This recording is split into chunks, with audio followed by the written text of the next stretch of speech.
The morning sun cast long shadows across the grand courtyard of Buckingham Palace as Queen Camilla adjusted her pearl necklace nervously.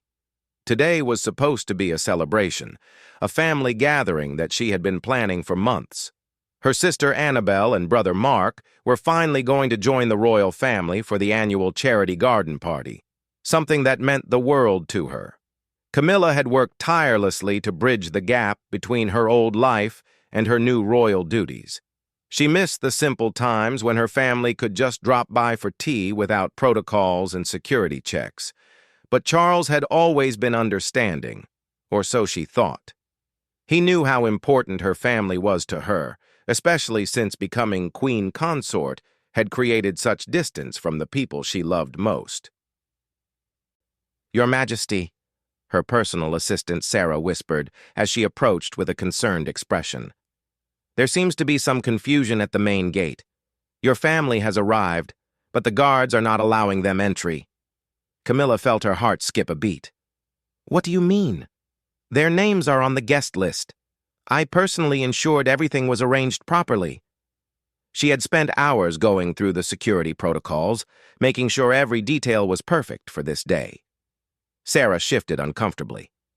"The guards say they have received direct orders from His Majesty. They were told that under no circumstances should any member of the Parker Bowles family be allowed on the palace grounds today." The words hit Camilla like a physical blow. She stared at Sarah in disbelief, her mind racing to understand what could have happened. Charles had seemed perfectly fine at breakfast, discussing their afternoon schedule and even mentioning how much he was looking forward to meeting her nephew's new baby. "There must be some mistake," Camilla said, her voice trembling slightly. "Charles wouldn't do this. Not today. Not without speaking to me first." But even as she said the words, a cold dread was settling in her stomach. She had noticed Charles seemed distant lately, taking more private meetings with his advisors, speaking in hushed tones that stopped when she entered the room. Without waiting for Sarah's response, Camilla gathered her skirts and walked briskly toward the main entrance. The palace corridors that usually felt like home now seemed endless and cold. Staff members bowed respectfully as she passed, but she barely noticed them. Her mind was focused on one thing: getting to her family and understanding what was happening. As she approached the main gate, she could see her sister Annabelle standing beside the family car, looking confused and hurt. Mark was arguing with one of the guards, his face red with embarrassment and anger. Her nephew Tom stood nearby, holding his baby daughter, trying to calm his wife, who was visibly upset by the situation. "Annabelle!" Camilla called out, quickening her pace. But as she moved toward the gate, two palace guards stepped forward, blocking her path. "I'm sorry, Your Majesty," the senior guard said firmly but respectfully. "We have strict orders that you are not to have contact with these individuals today." Camilla felt the world spinning around her. "These individuals? These are my family members, my sister, my brother, my nephew and his family. How dare you speak of them in such a manner?" The guard remained unmoved. "Our orders come directly from His Majesty, Your Majesty. We are to ensure that no interaction takes place between you and the Parker Bowles family today." Through the iron bars of the gate, Camilla could see Annabelle's eyes filling with tears. Her sister had been so excited about this day, had even bought a new dress specifically for the occasion. Mark was still trying to reason with the guards on the other side, explaining that there must be some confusion, that they had been personally invited by the queen consort herself. "Let me through," Camilla demanded, her voice rising. "I am the queen consort. I have every right to speak with my own family." "I'm afraid we cannot do that, Your Majesty," the guard replied. "Our orders are very specific. Perhaps you could speak with His Majesty about this matter." Camilla turned on her heel and marched back toward the palace, her mind reeling with questions and hurt. What had she done wrong? What could possibly have caused Charles to take such a drastic step? As she walked, She tried to remember their conversations from the past few days, searching for any clue that might explain this humiliating situation. She burst into Charles's private study without knocking, something she had never done in all their years together. He looked up from his desk, surrounded by official documents and his senior advisors. The conversation stopped abruptly when she entered. "Charles, what is the meaning of this?" she demanded, her voice shaking with emotion. "Why are my family members being turned away from our home? Why am I being prevented from seeing them?" Charles's expression was cold, colder than she had ever seen it. He dismissed his advisors with a wave of his hand, and they quickly filed out of the room, leaving the royal couple alone. "I think you know exactly why," he said quietly, his voice carrying a weight that made Camilla's blood run cold. "I have no idea what you're talking about," she replied, moving closer to his desk. "My family is standing outside our gates like common criminals, and you're treating me like I've committed some terrible crime. What has happened?" Charles stood up slowly, his hands clasped behind his back in a gesture she recognized as his way of maintaining control when he was deeply upset. "It has come to my attention that certain conversations have been taking place. Conversations that should never have happened. Conversations that involve matters of the crown and national security." Camilla felt her knees weaken. She gripped the back of a chair to steady herself. "What conversations? Charles, you're frightening me. Please, just tell me what this is about." "Your brother Mark," Charles said, his eyes never leaving her face. "It seems he has been sharing rather detailed information about our private lives, our security arrangements, our personal schedules with certain members of the press, information that could only have come from someone very close to the royal family." The accusation hung in the air between them like a sword. Camilla felt her world crumbling around her as she realized the implications of what Charles was suggesting. "No," Camilla whispered, shaking her head violently. "No." "Charles, you're wrong. Mark would never do such a thing. He's been nothing but supportive of our marriage, of my role here.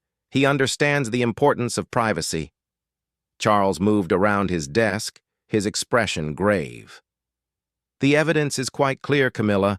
We have recordings, financial records, even photographs of him meeting with journalists. The palace security team has been investigating this for weeks." Camilla felt like she was drowning. Everything she thought she knew about her life, her family, her position was being torn apart. "Why didn't you tell me? Why didn't you come to me first? We're supposed to be partners in this."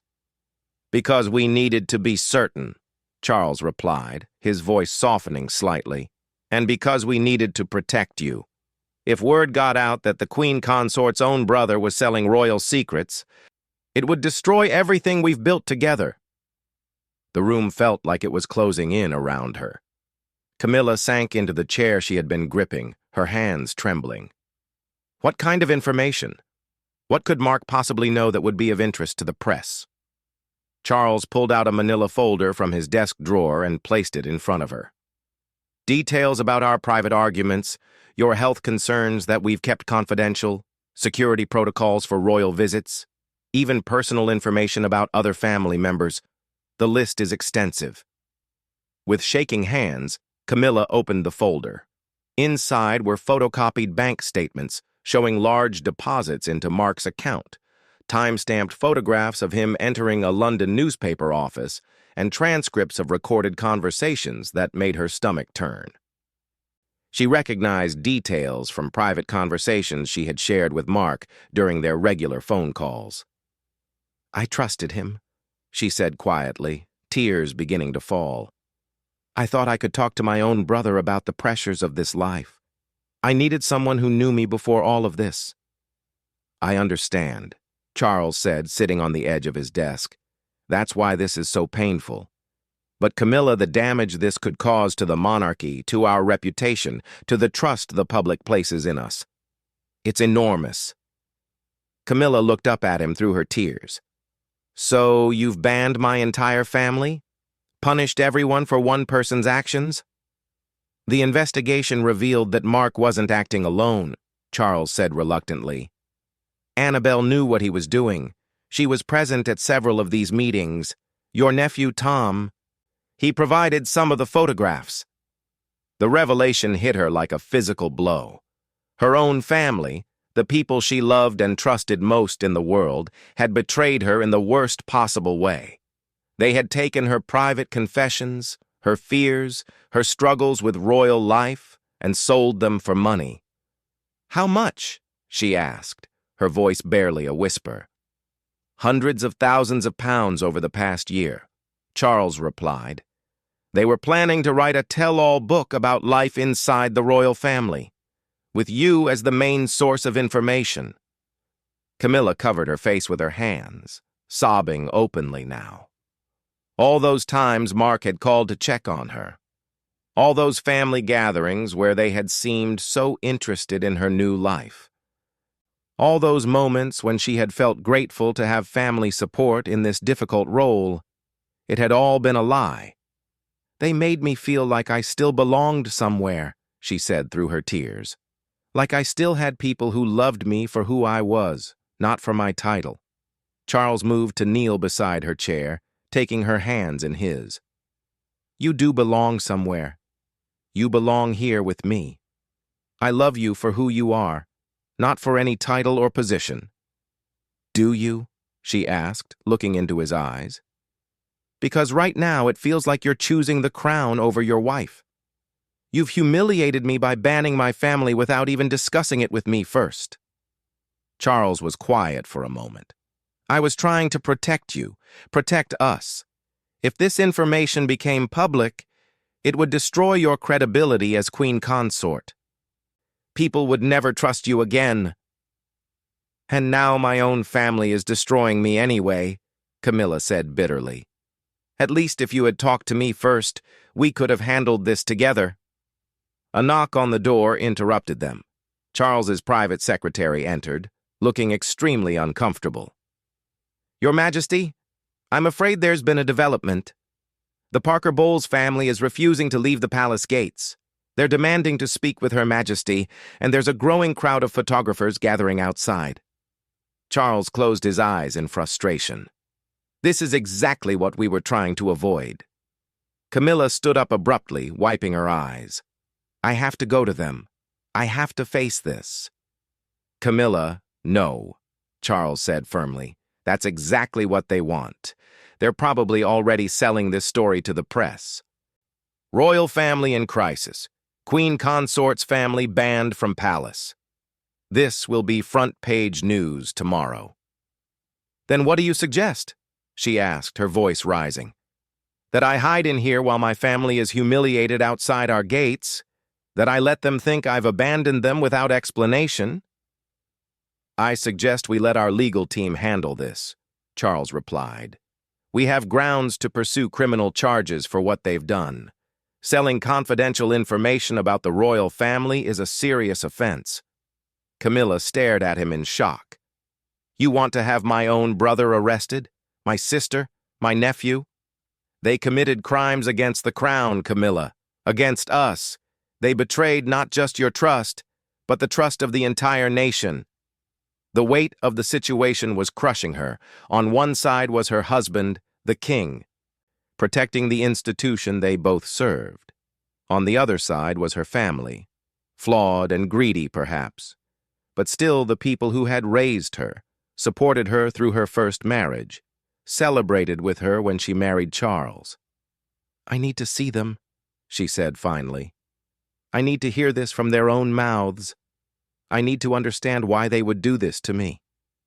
Charles stood up, his face stern. "I cannot allow that, Camilla, not today, not until our legal team has advised us on how to proceed." "Cannot allow?" she repeated, her voice dangerous. "I am not your subject, Charles. I am your wife, and those are my family members standing outside our home." "You are also the queen consort," he replied firmly, "and sometimes that role must take precedence over personal feelings." Camilla felt something break inside her. All her life, She had put other people's needs before her own. She had waited years for Charles while he was married to Diana. She had endured public hatred and scrutiny when their relationship became public. She had worked tirelessly to prove herself worthy of being queen consort. And now, when she needed support the most, she was being told that her duty came before her heart once again. "Fine," she said quietly, her voice cold. "But I'm going to the courtyard. I'm going to where I can at least see them even if I can't speak to them." Charles opened his mouth to protest, but something in her expression stopped him. He had seen Camilla upset before, but this was different. This was the look of a woman who had reached her breaking point. As she walked toward the door, her legs felt unsteady. The betrayal, the shock, the realization that her family had been using her for months, it was all too much to bear. But she kept walking, determined to maintain whatever dignity she had left. Camilla made her way through the palace corridors with determined steps, though inside she felt completely broken. Staff members she passed could sense something was terribly wrong. The queen consort's usual warm demeanor had been replaced by something cold and distant. Her lady-in-waiting tried to approach her, but Camilla waved her away without a word. As she reached the main courtyard, she could hear voices from beyond the gates. Her sister Annabelle was crying, pleading with the guards to let her explain. Mark's voice was louder, more aggressive, demanding to know what charges were being brought against them. But it was Tom's voice that cut through her heart the most. He was trying to calm his baby daughter, who was crying in all the confusion. Camilla positioned herself behind a large stone pillar where she could see through the iron gates but remain hidden from view. The sight before her was devastating. Her family looked desperate, confused, and hurt. Annabelle kept looking toward the palace, obviously hoping to catch a glimpse of her sister. Mark was pacing back and forth, his face red with anger and embarrassment. Tom's wife was sitting on a bench nearby, trying to comfort their crying baby while tears streamed down her own face. "Please," she heard Annabelle call out to the guards, "just let me speak to my sister for 5 minutes. There's been some terrible misunderstanding. Camilla would never do this to us without explanation." The words pierced through Camilla's heart. Her sister still believed in her, still trusted that this wasn't her doing. But was that trust real, or was it just another part of their deception? Suddenly, her phone buzzed with a text message.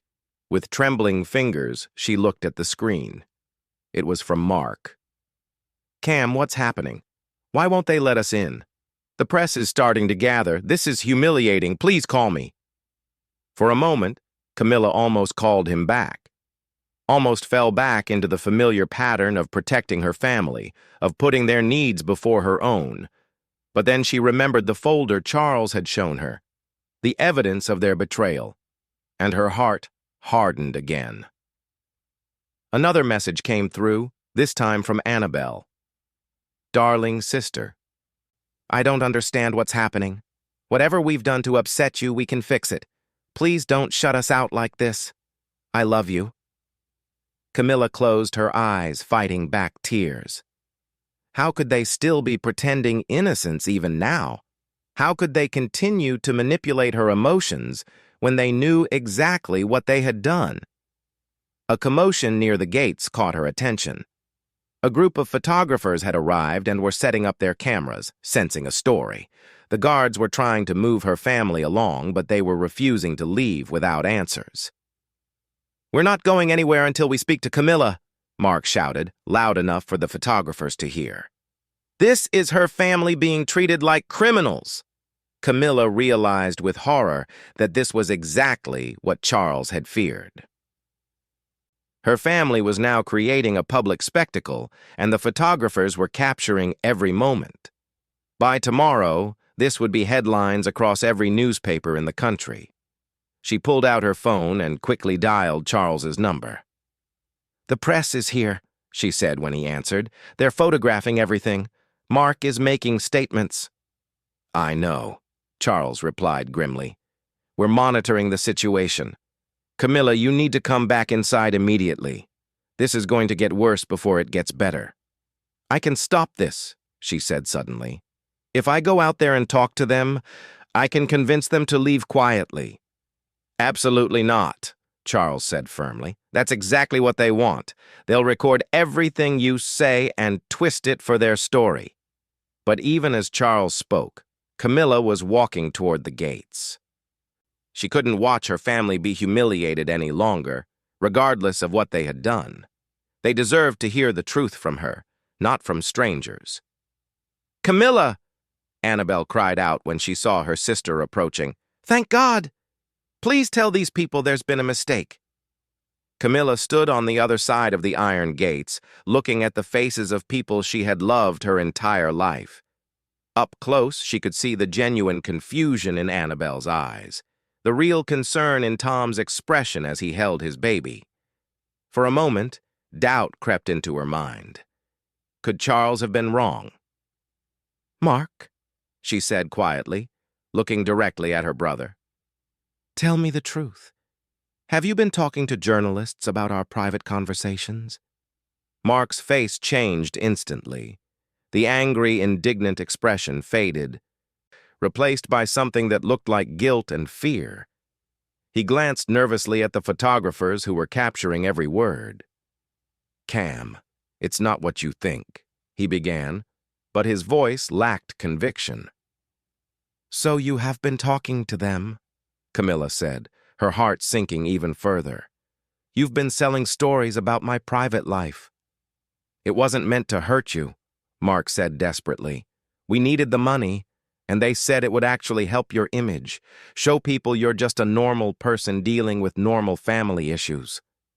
Annabelle turned to stare at her brother in shock. "Mark, what is he talking about? What money?" Tom stepped forward, his face pale. "Uncle Mark, you promised you were just helping them write positive stories about Aunt Camilla." The pieces were falling into place, and Camilla felt like she was watching her family destroy itself in real time. Mark had clearly lied to the others about what he was doing, but they had all been involved to some degree. "The book, Mark," Camilla said quietly. "Tell them about the book you were planning to write." Mark looked like a trapped animal. The photographers were recording everything, and he knew that whatever he said next would be public knowledge within hours. "There was talk of a book," he admitted reluctantly. "But it was going to be positive, Cam. It was going to show people how wonderful you are, how hard you work." "With private information about the king and other royal family members?" Camilla asked, her voice rising. "With details about our security arrangements and confidential health matters?" Annabelle gasped, finally understanding the magnitude of what her brother had done. "Mark, how could you? How could you betray Camilla like this?" The weight of the betrayal, the public humiliation, and the destruction of her family relationships all crashed down on Camilla at once. Her legs gave out beneath her, and she fell to her knees on the stone courtyard, sobbing uncontrollably. "Your Majesty!" several guards shouted, immediately rushing to her side. They formed a protective circle around her, trying to shield her from the photographers who were frantically capturing images of the Queen Consort's emotional breakdown. Through the gates, her family was in chaos. Annabelle was crying and trying to reach through the iron bars to comfort her sister. Tom was shouting at the photographers to stop taking pictures. Mark stood frozen, finally realizing the full impact of his actions. "Get them away from here," one of the senior guards commanded. "Clear the area now." Additional security personnel appeared from seemingly nowhere, efficiently but firmly escorting the Parker Bowles family away from the gates, while other guards created barriers to keep the press at a distance. Charles arrived within minutes, having run from his office when he heard about Camilla's collapse. He knelt beside his wife, gently helping her to her feet. "I'm so sorry," she whispered through her tears. "I thought I could handle it. I thought I could make them understand." "You have nothing to apologize for," Charles said firmly, wrapping his arms around her. "You're the victim in all of this." As they walked back toward the palace, Camilla looked over her shoulder one last time. Her family's car was disappearing through the main gates, surrounded by security vehicles. The photographers were being moved back by police who had arrived to maintain order. "What happens now?" she asked Charles. "Now we focus on protecting what matters most," he replied. "Our marriage, our duties, our future. Your family made their choice when they chose money over loyalty. Now we make ours." That evening, as Camilla sat in their private sitting room, she realized that sometimes the most painful part of growing into a new role wasn't learning new responsibilities. It was discovering which relationships couldn't survive the journey. She had spent so much time worrying about whether she was worthy of being queen consort that she had never considered whether the people around her were worthy of her trust. Charles sat beside her, holding her hand as they watched the evening news report on the day's events. The headlines were brutal, but they focused more on her family's betrayal than on any wrongdoing by the royal couple. "Do you think we'll ever be able to forgive them?" Camilla asked. Charles was quiet for a long moment. "Perhaps someday we might forgive them," he said finally. "But trust, once broken like this, can never be fully repaired. And trust is the foundation of any relationship, especially within a royal family." As the days passed, the story dominated headlines around the world. Mark was eventually charged with breach of confidence and selling confidential information. The planned book was canceled, and the family faced significant legal and financial consequences for their actions. But for Camilla, the most difficult part was learning to live with the knowledge that the people she had loved most had seen her not as a sister, aunt, and friend, but as an opportunity for profit. It was a betrayal that cut deeper than any public criticism she had ever faced, and one that would forever change how she viewed family loyalty and trust. Yet in the midst of the pain, she also discovered something valuable. She learned that she was stronger than she had ever imagined, and that sometimes the most difficult choices lead to the most important growth. The queen consort who emerged from this crisis was more resilient, more cautious with her trust, but also more committed to the people and institutions that truly mattered in her life.